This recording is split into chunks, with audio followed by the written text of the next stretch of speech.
సమయమైంది. మనం నదికి వెళ్లి స్నానం ఆచరణ చేద్దామా?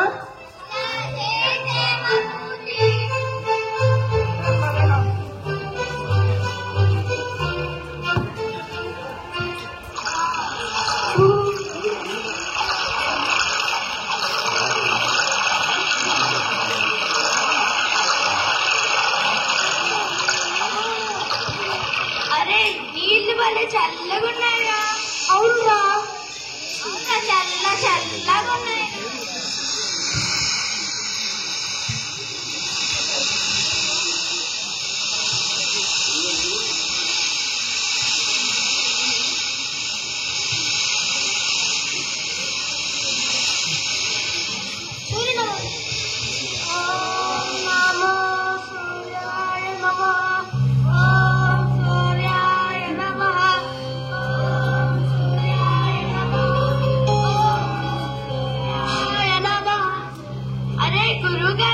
సమయమైంది, మనందరం ఆశ్రమానికి వెళ్దామా?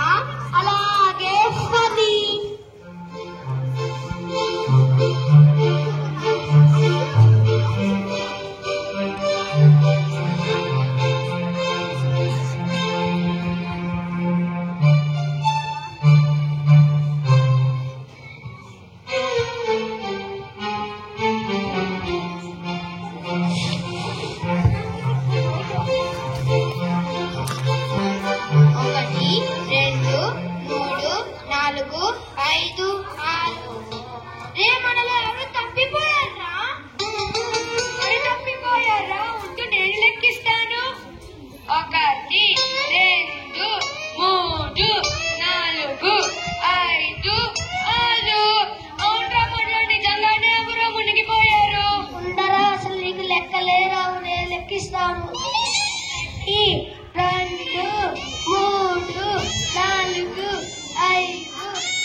ఏమిటా శోకాలు?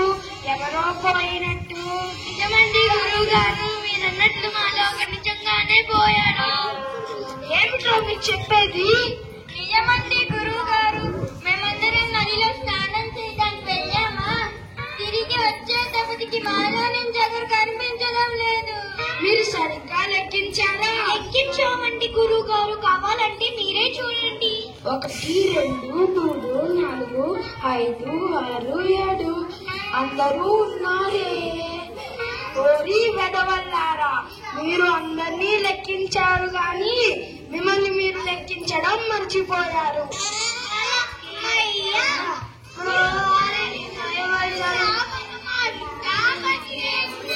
గురువు గారు మనం లెక్కించారు కాబట్టి మనం బతికే ఉన్నాం రా. మీ తెలివి తెల్లారినట్టే ఉందిలే. మీ సాధన మొదలు పెట్టండి. అలాగే గురువు గారు. హ్యూమన్ మైట్ ఎక్కువ.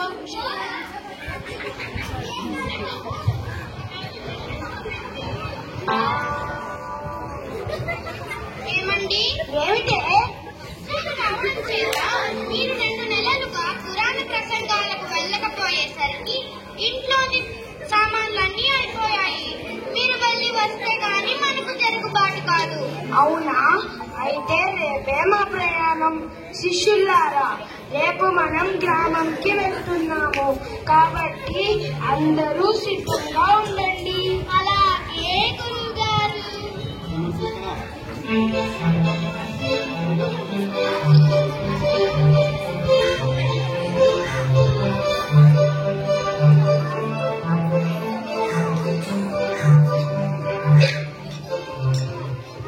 గురువు గారికి నమస్కారాలు. నమస్కారం. మీరు చాలా కాలానికి మా గ్రామానికి విచ్చేశారు. మీరు ఇక్కడ కొద్దిసేపు సేద తీరండి. ఈ రోజు రాత్రికి మీరు ఇవ్వబోయే పురాణాల కాలక్షేపం కోసం మేమంతా ఎదురు చూస్తున్నాము. ఓ ఊరి ప్రజలారా, మీకు నా యందు అపారమైన అభిమానానికి పురాణ కాలక్షేప బాధ్యత అప్పగించారు. కానీ నా కావలసిన మిసుమలుతోంది. నేను ఎక్కువసేపు కూర్చోలేను. కానీ నా శిష్యులను తక్కువ అంచనా వేయకండి. వాళ్ళను నా అంత వాళ్ళుగా తీర్చిదిద్దడానికి నేనెంతో కృషి చేశాను. అలాగే గురువు గారు. శిష్యులారా, మీరు వచ్చిన పురజనులకు వాళ్ళకి ఏమి కావాలంటే అవి వినిపించండి.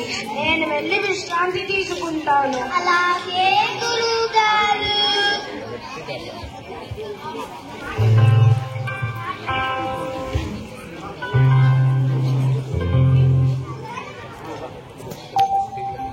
ఒకటో రోజు పురాణ కాలక్షేపం.